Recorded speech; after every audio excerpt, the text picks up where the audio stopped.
The crack of gunfire split the dawn as Virginia Kane huddled beneath her traveling cloak, heart pounding against her ribs like a caged bird. The stagecoach lurched, wheels spinning wildly as the driver shouted curses at the bandits who had emerged from the rocky outcroppings. This wasn't how her journey to Fort Worth was supposed to begin, but then again, nothing about Virginia's life had gone according to plan in the last year. "Get down, miss." The elderly gentleman sharing her compartment yanked her sleeve, pulling her below window level as another shot rang out. Virginia clutched her small leather-bound journal to her chest. Inside was the letter that had changed everything: the agreement to marry a man she'd never met, a cattle rancher named James Thompson, who needed a wife to help secure his inheritance. A marriage of convenience, plain and simple. She'd left behind a life of mounting debts and responsibility in Boston following her father's death. This arrangement offered escape, security, and perhaps eventually a quiet contentment if she survived long enough to reach Fort Worth. The coach rocked violently again. Outside, a new voice boomed across the landscape. "That's quite enough. Drop your weapons or the next bullet won't miss." The authority in the stranger's voice made Virginia peek cautiously over the window's edge. A tall figure on horseback held a rifle trained on the would-be robbers. Even from a distance, she could see the determination in his stance. Moments later, the bandits retreated in a cloud of dust, and their rescuer approached the stagecoach. "Everyone all right in there?" he called, dismounting with fluid grace that belied his size. The driver shouted down, "Thanks to you, Brody. Thought we were goners." The man Brody tipped his hat back to reveal piercing blue eyes in a sun-bronzed face. "Just happened to be riding this way." Virginia found herself staring at their rescuer. He wore no badge, yet commanded respect with nothing more than his presence. Dust coated his denim pants and cotton shirt, and his dark hair curled slightly where it escaped his hat. But it was the quiet confidence in his movements that held her attention. "You folks continue on," he said. "I'll ride alongside until we reach the next station. Those men might regroup." Virginia's traveling companion whispered, "That's Brody Steele, best cattleman in these parts despite everything that's happened." "Everything?" Virginia whispered back. "Lost most of his family's ranch in a drought and fire last year. Still manages to keep going. Stubborn as they come." As the stagecoach resumed its journey, Virginia found herself stealing glances at their escort. Something about him stirred her curiosity, perhaps the way he carried his burden without appearing crushed beneath its weight. She understood that particular struggle all too well. The Texas landscape stretched endlessly around them, vast and wild in a way that both terrified and exhilarated her. So different from Boston's crowded streets and regimented society. Here, the land itself seemed alive, pulsing with possibility and danger in equal measure. When they finally reached the way station, Brody Steele helped her down from the coach, his calloused hand warm against her gloved one. "Thank you for your assistance, Mr. Steele," she said formally, his eyes crinkled slightly at the corners. "Just Brody, madam, and you're welcome. You're new to these parts." It wasn't a question, but Virginia answered anyway. "Yes, I'm traveling to Fort Worth too." She hesitated. How did one explain an arranged marriage to a stranger? To begin a new chapter, something flickered in his expression. "Fort Worth's my destination too, business in town before heading back to my ranch." The way station keeper approached then, a telegram in hand. "Miss Kane. Message came for you yesterday." Virginia took the paper with trembling fingers and stepped away to read it privately. The words blurred before her eyes as their meaning sank in. "Regret to inform. James Thompson deceased. Stop. Accident with cattle. Stop. No need to continue journey. Stop." Her marriage of convenience had died before it began. Virginia's legs weakened, and she sank onto a nearby bench. Her carefully constructed plan, her escape from destitution, her future gone in a few terse sentences. "Bad news." Brody's voice came from beside her, startling her. Virginia folded the telegram carefully. "It appears my host in Fort Worth has passed away." "I'm sorry to hear that," he said quietly. "Do you have other connections in town?" She shook her head. "No, I'll need to." "What? Return to Boston in disgrace?" She had sold nearly everything to finance this journey. "I'm not certain what I'll do." Brody studied her for a long moment. "Fort Worth's growing. Opportunities for a lady with education. You could teach, perhaps." Virginia managed a smile. "I taught music in Boston. See. Already have prospects." He hesitated.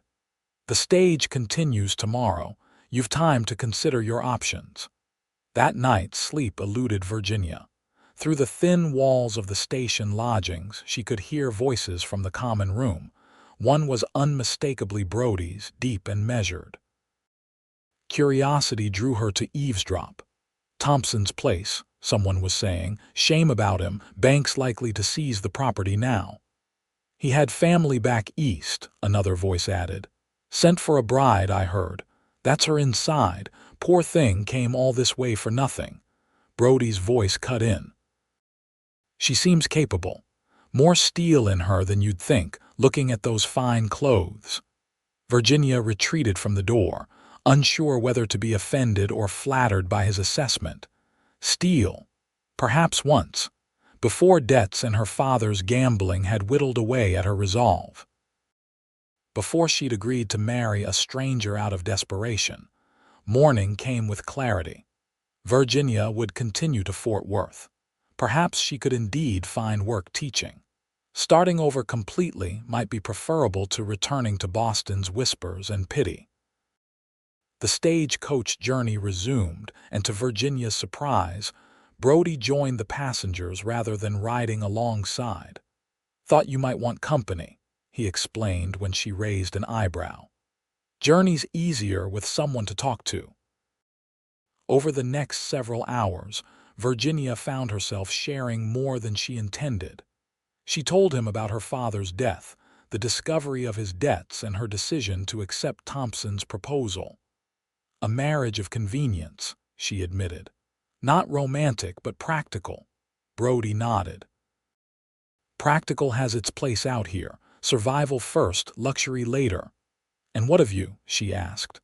"My companion mentioned you lost your ranch." A shadow crossed his face. "Most of it. Drought took the grazing land, then fire claimed the house and barn. Been rebuilding bit by bit. Alone. My foreman, Manuel, stuck with me. Few hands. My sister lives in town with her husband." By the time they reached Fort Worth, Virginia felt she knew Brody better than she'd known most people in Boston. There was a directness to him that cut through pretense, and she found it refreshing after years of societal niceties. Fort Worth bustled with activity, cattle drives, commerce, and construction, creating a chaotic symphony of noise. Virginia stepped down from the stagecoach and immediately felt overwhelmed. "Where will you stay?" Brody asked, carrying her trunk with ease. "I hadn't considered. A boarding house, I suppose." He shook his head. "Not alone, you won't. My sister Emma runs a millinery. She has rooms above the shop. You'll stay there until you're settled." Virginia bristled slightly. "Mr. Steele, while I appreciate your concern, Fort Worth's growing fast, but it's still rough. Emma will help you navigate things. Besides," he added with a small smile, "she'll never forgive me if I don't bring her a new friend from back east." Before Virginia could argue further, he'd hailed a wagon and was loading her trunk. The decisiveness of Western men was something she would need to adjust to, it seemed. Emma Steele Cooper proved to be as forthright as her brother, but with a warmth that immediately put Virginia at ease. Her shop occupied the ground floor of a new building on Main Street, with living quarters above. "Brody's right," Emma said after hearing Virginia's situation. You'll stay here. We'll sort the rest tomorrow." That evening, over a simple but hearty meal, Brody explained his business in town. Banks auctioning parcels of land, including what's left of the Thompson ranch. "I'm hoping to buy the section that borders my property. Would give me access to Clearwater Creek year-round." Virginia looked up sharply. "Thompson's ranch, the man I was to marry," Brody nodded. "Didn't realize the connection until you mentioned his name on the stage. Never knew him well, kept to himself mostly. And now you want his land." Virginia wasn't sure why this bothered her, but it did. "Part of it," Brody corrected. "The water rights, mainly. Without it, my remaining herd won't survive another drought." Emma intervened. "Virginia, you mentioned teaching music. The town's growing. Families with means would pay for their daughters to learn. You could start with lessons." The conversation shifted, but Virginia couldn't shake her discomfort. She had traveled all this way to marry a man and share his land. Now that man was gone, and others were already dividing his property. Later, as she prepared for bed in Emma's spare room, Virginia reviewed her options. She had enough money for perhaps a month of lodging. She needed income quickly. A soft knock interrupted her thoughts. Emma entered with extra blankets. "I've been thinking," she said. "The auction's in 3 days. If James Thompson sent for you as his bride, you might have some claim to his property." Virginia stared. I couldn't possibly." "Why not? You have his letter, don't you? Proof of the arrangement." "Yes, but then you should speak with Judge Parker tomorrow. At minimum, you might be entitled to some of the proceeds from the sale." After Emma left, Virginia retrieved her journal and reread Thompson's letter. It was straightforward. He needed a wife to help manage his household and fulfill the terms of his uncle's will, which required him to marry before his 30th birthday to retain full ownership. He offered security, respect, and a comfortable home in exchange for her domestic management and companionship. Nothing romantic, but nothing objectionable either. A business arrangement between two practical adults. Now he was gone, and with him, her secure future. Unless. Virginia slept fitfully, dreams filled with cattle and fire and Brody Steele's piercing blue eyes. Judge Parker proved to be a fair-minded man, if somewhat surprised by Virginia's claim. The will stipulated marriage, Miss Kane. Since no wedding took place, legally the property reverts to the bank as Mr. Thompson's debtor. "But I fulfilled my part of the agreement," Virginia argued. "I sold my possessions, traveled thousands of miles. Surely that demonstrates intent." The judge stroked his beard. "Intent isn't marriage, unfortunately, however." He thought for a moment. "There is precedent for breach of promise suits. You might be entitled to damages." "I don't want damages," Virginia said firmly. "I want the chance to make the ranch viable."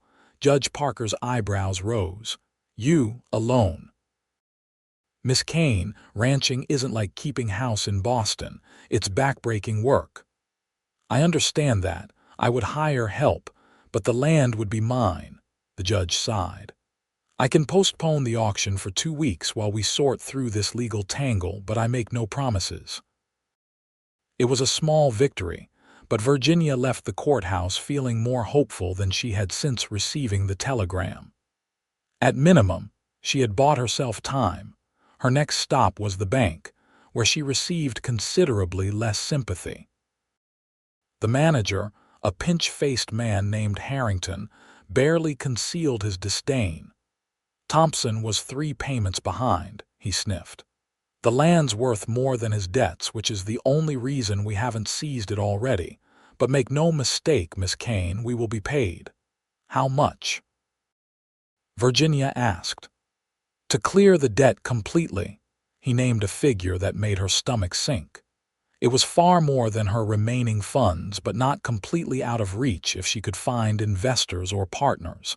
As Virginia left the bank, she nearly collided with Brody, who was just entering. You look like you've seen a ghost, he remarked. Virginia straightened her shoulders. I've just been discussing my potential claim to the Thompson property. His expression shifted. Claim? You weren't actually married. No, but we had an agreement. Judge Parker is reviewing the legal aspects. Brody's jaw tightened. And what would you do with a cattle ranch, Miss Kane?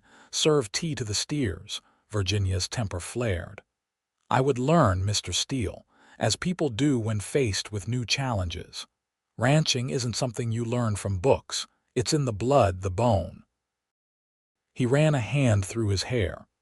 I didn't mean to sound harsh. It's just that you want that water access, Virginia finished for him.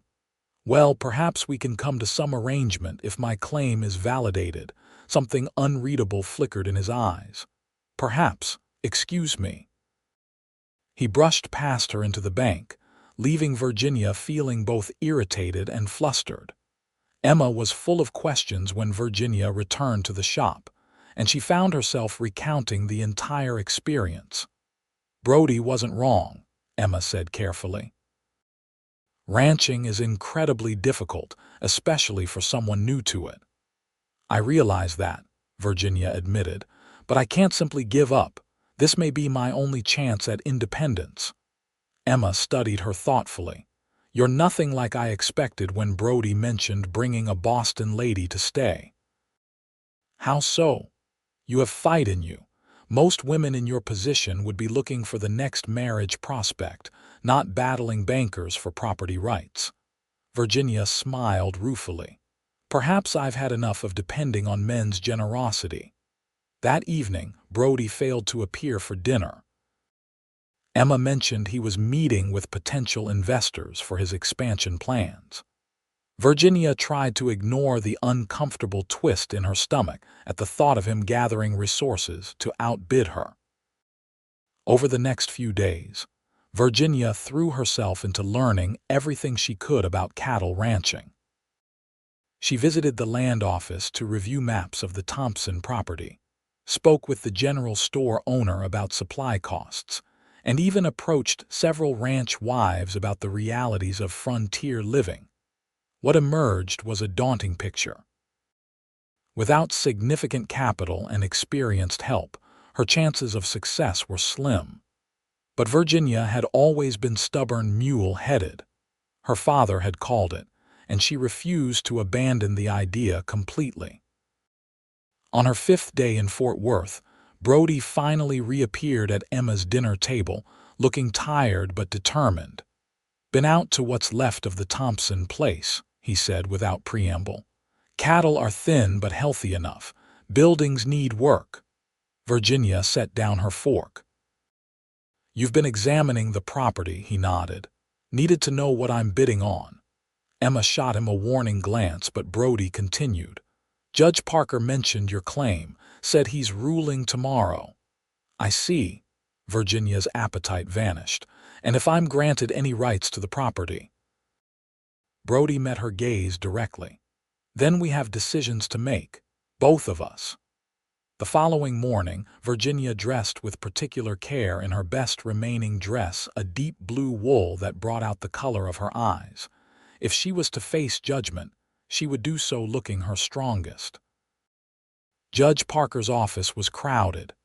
The bank manager was there, along with several men Virginia recognized as prominent ranchers. Brody stood near the window, his expression unreadable.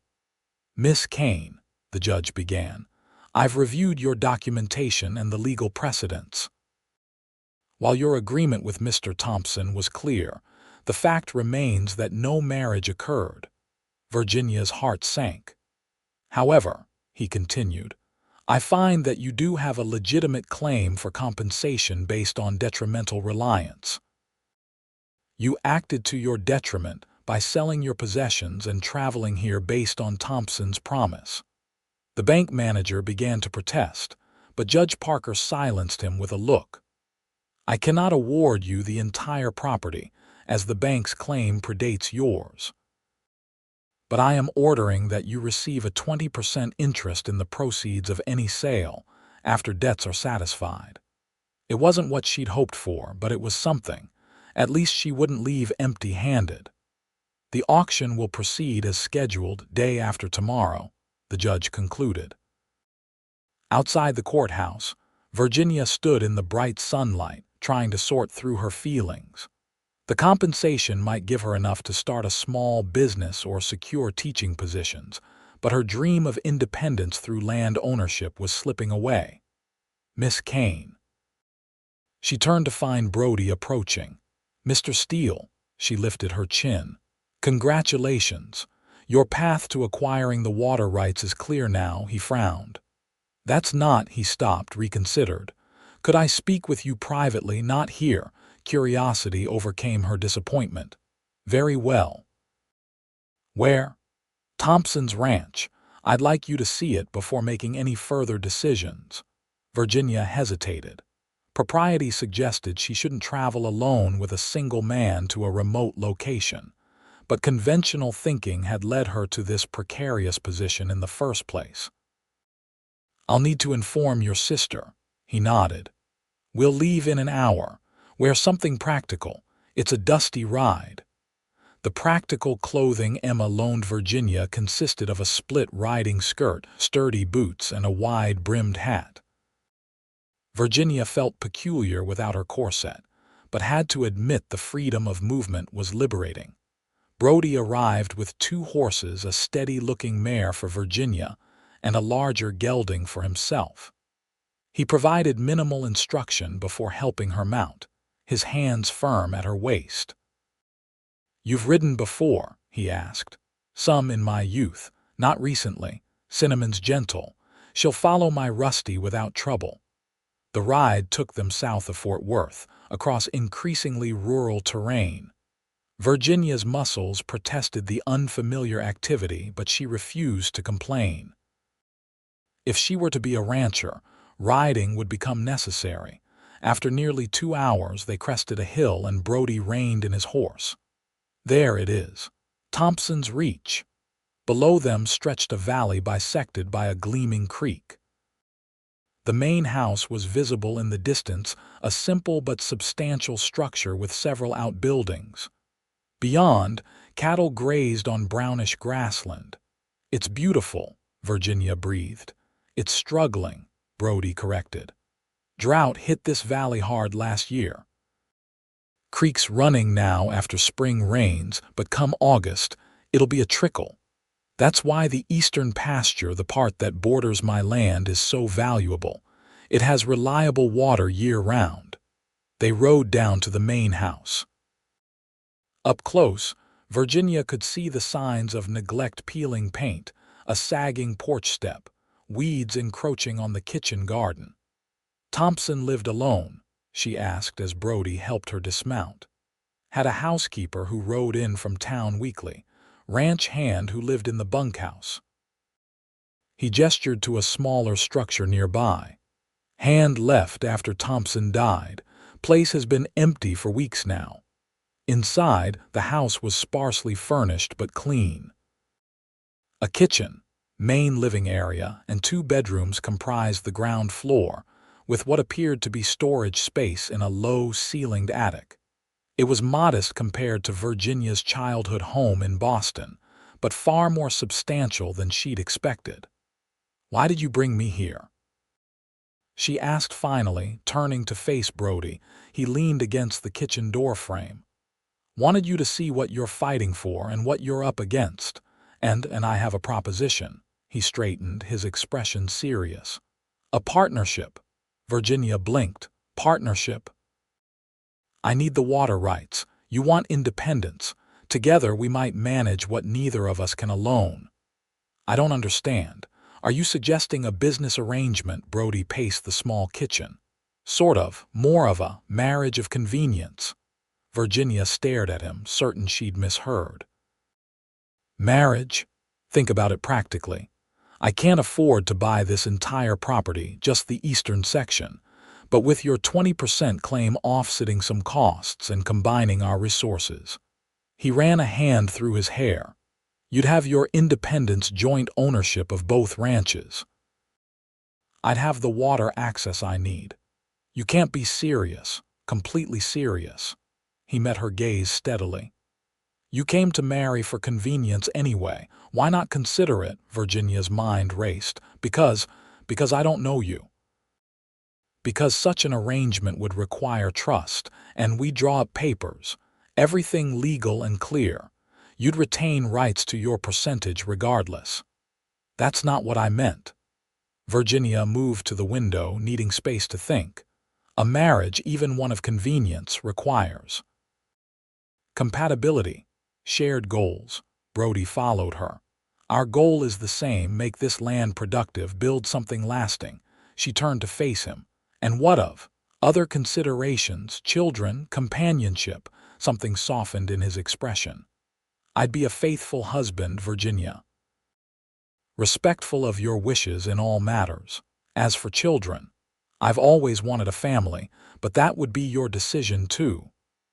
Virginia felt dizzy with the implications. This wasn't what she'd imagined when she agreed to marry James Thompson. That had been a distant arrangement, almost abstract. This was immediate, real, a flesh and blood man standing before her, offering partnership and a future. And not just any man, but one who stirred unfamiliar feelings within her. Brody Steele was forthright, capable, and undeniably attractive. But could she truly consider his proposal? I need time, she said finally. This is unexpected. The auction's tomorrow, he reminded her gently.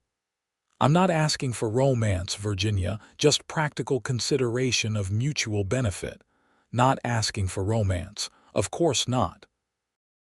This was business, just as her arrangement with Thompson had been. Why, then, did his words sting slightly? I'll give you my answer in the morning, she said, straightening her shoulders. For now, we should return to town before darkness falls. The ride back passed largely in silence, each lost in their own thoughts. When they reached Emma's shop, Brody helped Virginia dismount, his hands lingering slightly at her waist. Think about it, he said quietly. We could build something good here. Virginia nodded and turned away quickly, not trusting herself to respond. Inside, Emma took one look at her face and demanded details, which Virginia provided in a detached, almost mechanical manner. Marry Brody, Emma repeated, eyes wide. Well, that's unexpected. Entirely pragmatic, Virginia said. A business arrangement. Emma's expression turned thoughtful. Is it, though? Brody doesn't make offers lightly, especially not marriage. He needs the water rights. He could find other solutions, partners, investors. Emma paused. He must see something in you worth more than convenience. Virginia scoffed. We barely know each other. Sometimes that matters less than you'd think. Out here, people make decisions quickly or lose opportunities. Brody's survived because he has good instincts. Sleep eluded Virginia that night. She paced her small room, weighing options, calculating outcomes. By dawn, exhaustion had brought clarity, if not certainty. At breakfast, Emma handed her a note from Brody. It was brief and to the point. We'll call at 10 o'clock for your answer. Auction at noon. Respectfully, B.S. Precisely at 10, his knock came. Virginia answered the door herself, back straight and chin high. Good morning, he said, removing his hat. Good morning, Mr. Steele. She stepped outside, preferring the relative privacy of Emma's small front porch to the curious ears inside. I've considered your proposal. He waited, expression carefully neutral. I have conditions, Virginia continued. First, I want a proper legal agreement outlining our respective property rights, including provisions should either of us wish to dissolve the arrangement. Brody nodded. Reasonable. Judge Parker can draw up the papers. Second, I expect to be a true partner. I'm not interested in being a decorative wife with no say in ranch operations. A ghost of a smile touched his lips. Wouldn't expect anything less. You'll learn the business. I'll teach you. Virginia took a deep breath. Finally, I would hope for respect between us. Even if affection isn't part of our agreement, something shifted in Brody's eyes. I respect you already, Virginia, more than you know. As for affection, he hesitated. I believe that might develop naturally given time. The simple sincerity in his voice made her heart quicken. This wasn't how she'd imagined her life unfolding, but then, her careful plans had already been destroyed once. Perhaps it was time to embrace the unexpected. Then I accept your proposal, Mr. Steele. He stepped closer, took her hand in his. Brody, please, if we're to be married. Brody, she repeated softly. His eyes searched hers. May I kiss you? Seems fitting to seal our agreement. Virginia nodded, unable to find words. He leaned down and his lips met hers, a gentle, questioning touch that sent unexpected warmth through her body. When he pulled back, his expression had changed, become more intense. We should speak with Judge Parker before the auction, he said, his voice slightly rougher than before. Judge Parker was surprised but not disapproving. He drew up a quick marriage certificate and partnership agreement, with the understanding that more detailed documents would follow after the auction. I've known Brody Steele most of his life, the judge told Virginia privately while Brody arranged for witnesses. He's a man of his word. You could do far worse. The ceremony itself was brief, performed in the judge's chambers with Emma and the town doctor as witnesses.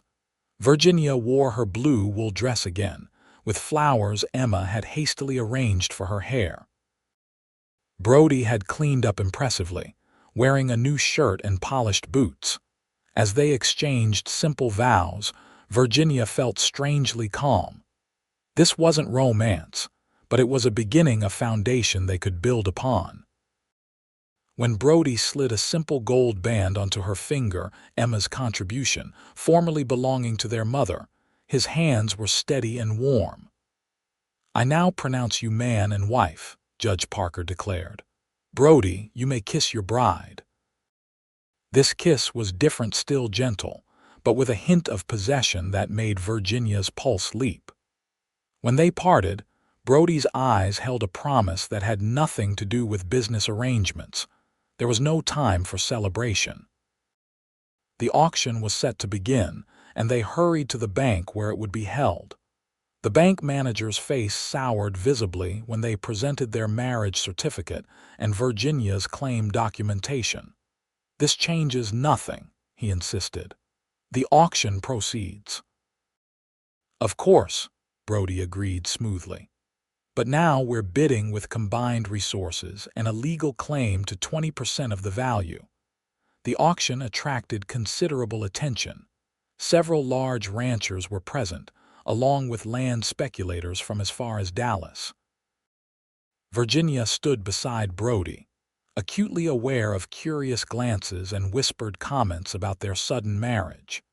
The auctioneer began with smaller parcels, before moving to the main homestead and eastern water, rights, the sections Brody most wanted. Bidding started low, but quickly escalated. Brody bid confidently, but Virginia could feel the tension in him as the price climbed.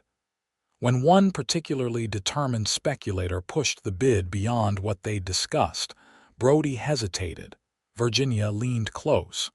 The funds from my claim will cover the difference. Bid again. He glanced at her, surprise and something warmer in his expression. With a nod, he raised his hand. $5,000. A murmur ran through the crowd. The speculator frowned, conferred with his companion, then shook his head. Going once, the auctioneer called. Going twice. Sold to Mr. Brody Steele. The relief that washed over Virginia surprised her with its intensity.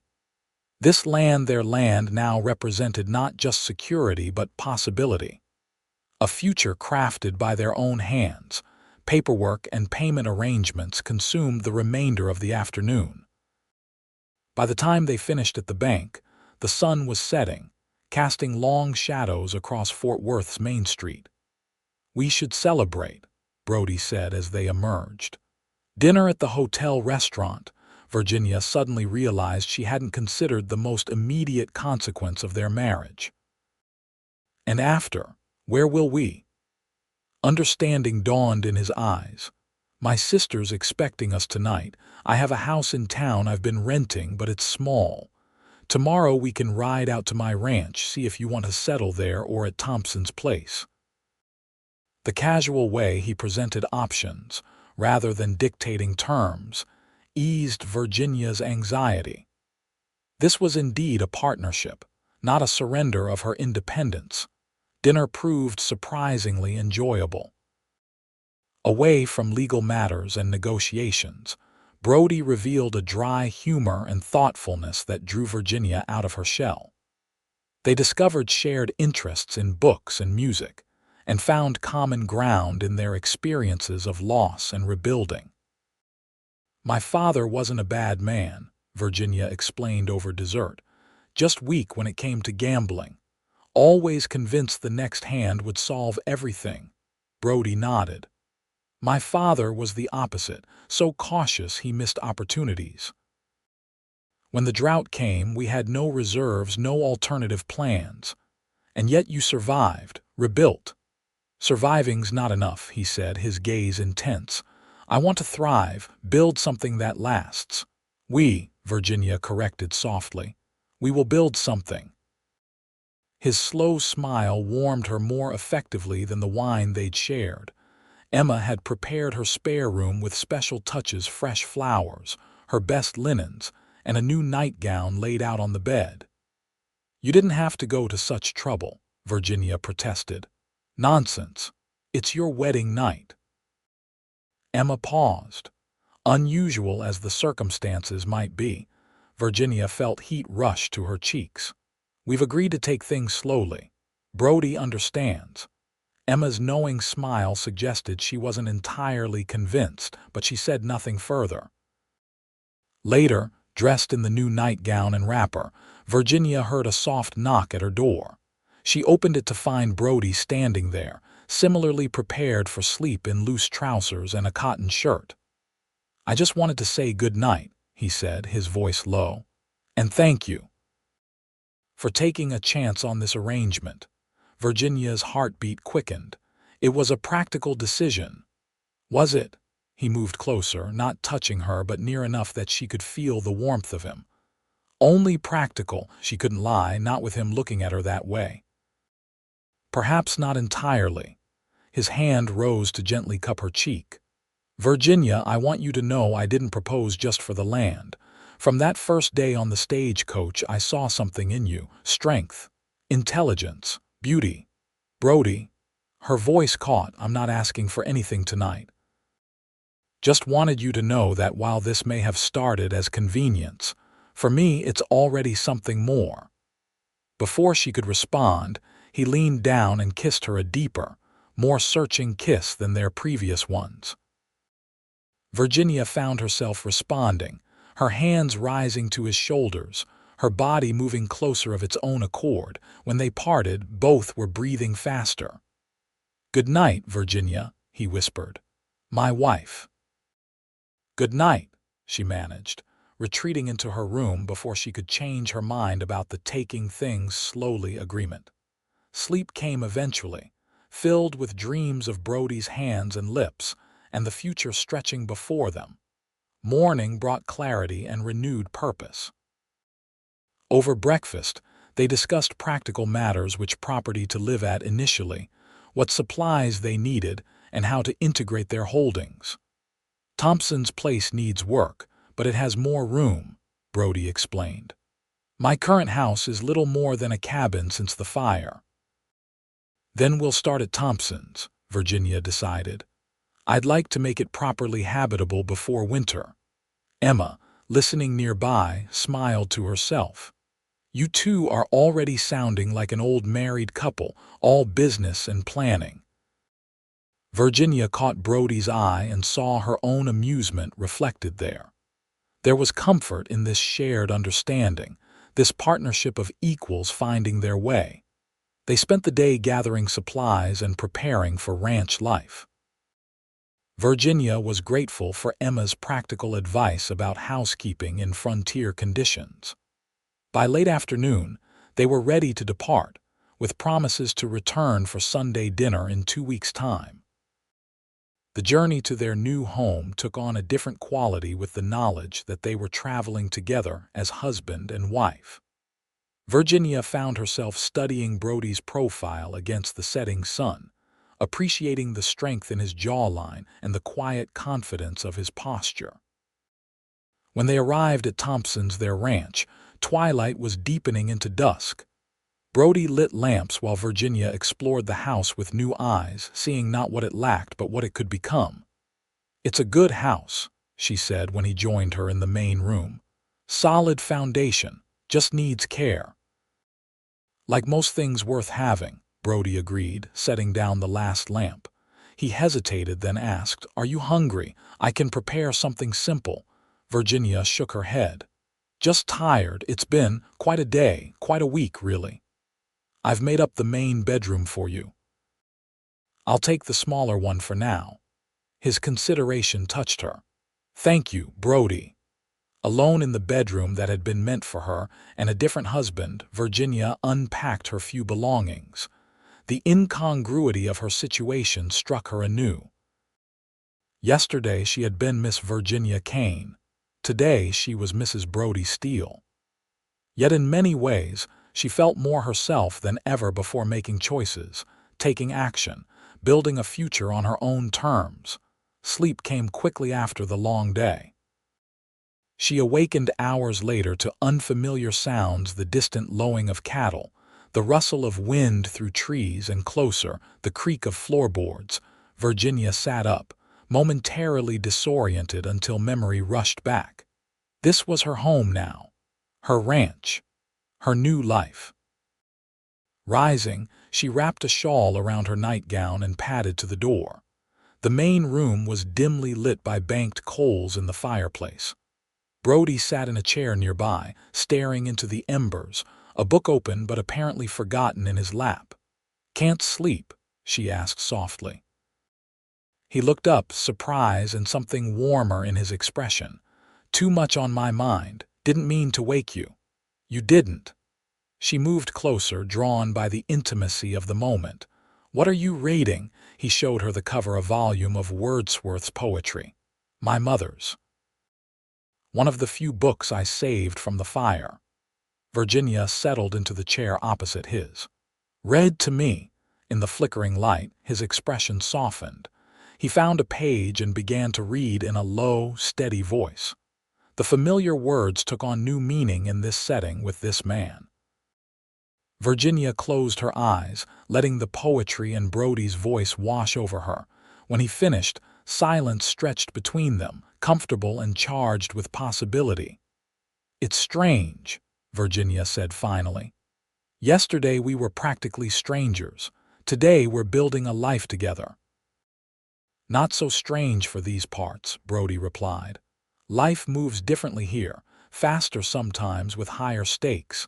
And does that trouble you, our arrangement?" he considered before answering. "No, it feels right despite its unusual beginning." His gaze met hers. "Does it trouble you?" Virginia found herself shaking her head.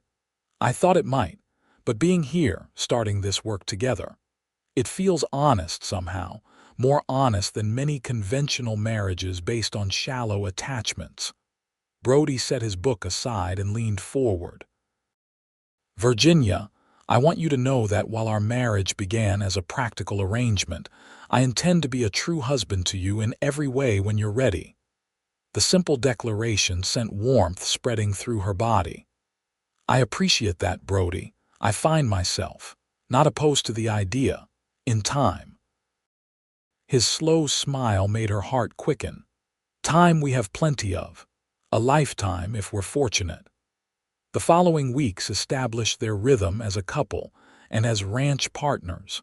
Each day brought new challenges: fences to mend, cattle to account for, supplies to manage. Virginia proved a quick study, determined to pull her weight despite her inexperience. Brody was patient but never condescending, explaining ranching practices while respecting her intelligence. When she suggested improvements to the household accounting system, he adopted them without hesitation. When she struggled with physical tasks beyond her strength, he taught her alternatives rather than taking over. Their evenings developed a pleasant routine. After dinner, they would discuss the day's work and plans for tomorrow. Often, Brody would read aloud while Virginia mended clothing or worked on household improvements. Sometimes they simply talked, sharing stories from their pasts and hopes for the future. Physical awareness simmered between them, growing with each passing day. Casual touches a hand at the small of her back, fingers brushing while passing tools sent sparks of sensation through Virginia. She found herself watching Brody when he thought she wasn't looking, admiring the play of muscles beneath his shirt as he worked. 3 weeks after their wedding, a summer storm swept across the ranch. They had spent the day securing animals and equipment and returned to the house soaked and exhausted. "You're shivering," Brody observed as Virginia struggled with the buttons of her wet jacket. "Here, let me." His fingers were surprisingly deft as he helped her out of the sodden garment. Standing close, Virginia could smell the rain on him, mixed with leather and something uniquely Brody. "Thank you," she said, her voice strangely breathless. He didn't step back. "You should change." "I'll build up the fire." Virginia nodded and retreated to her bedroom, heart pounding as if she'd been running. As she changed into dry clothing, she made a decision that had been forming for days. When she emerged, Brody had indeed built a roaring fire and changed his own clothing. He stood with his back to her, arranging coffee cups on a tray. "Brody," she said softly. He turned, and something in her expression made him go very still. "Virginia," she crossed to him, took the cups from his hands and set them aside. Then, gathering her courage, she placed her hands on his chest and rose up to kiss him.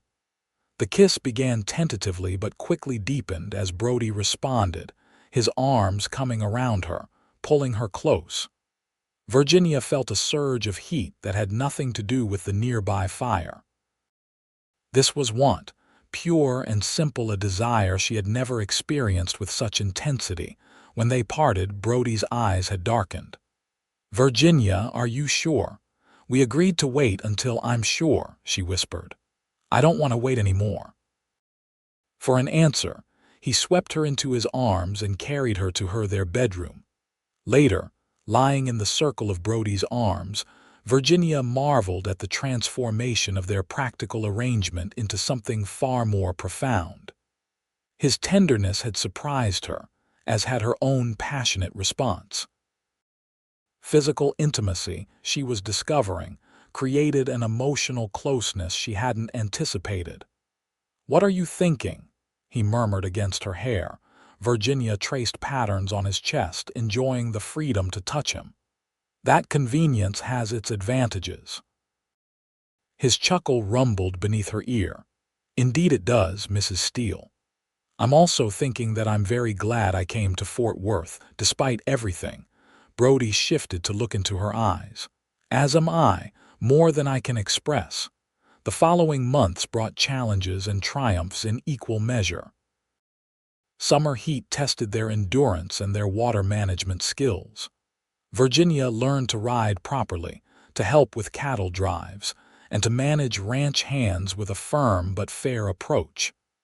Brody expanded their operation, integrating the two properties with careful planning. Their partnership deepened in all respects. Physically, they discovered an intense compatibility that made Virginia blush to remember her earlier concerns about that aspect of marriage. Emotionally, they developed a shorthand of understanding, often communicating with just a glance or gesture. Autumn brought cooler temperatures and the cattle auction in Fort Worth. Their first season's profits exceeded expectations, largely due to Virginia's careful accounting and Brody's livestock management. "We make a good team," Brody observed as they rode home with the proceeds safely deposited in the bank. Virginia smiled. Better than good, I think. He reached across to take her hand. Virginia, there's something I need to tell you. His serious tone made her pulse quicken with worry. What is it? I love you. The words were simple, but delivered with such intensity that Virginia's breath caught. I know our arrangement didn't begin with love, but it's grown into that for me. I don't expect you to feel the same, but Brody Steele, she interrupted, reining her horse to a stop. Of course I love you. How could I not? His face transformed with joy. He dismounted quickly and helped her down from her horse, then pulled her into an embrace that lifted her feet from the ground. I choose you, he said fervently between kisses. Not for convenience, not for land or water rights. I choose you, Virginia. Always. Tears blurred Virginia's vision as happiness overwhelmed her. And I choose you, Brody, for all the days to come. Winter arrived with unexpected ferocity that year. Blizzards swept across Texas, threatening livestock and testing the ranch's resources. Virginia and Brody worked side by side, ensuring animals were sheltered and fed, making tough decisions about which cattle to sell early and which to maintain through the cold months.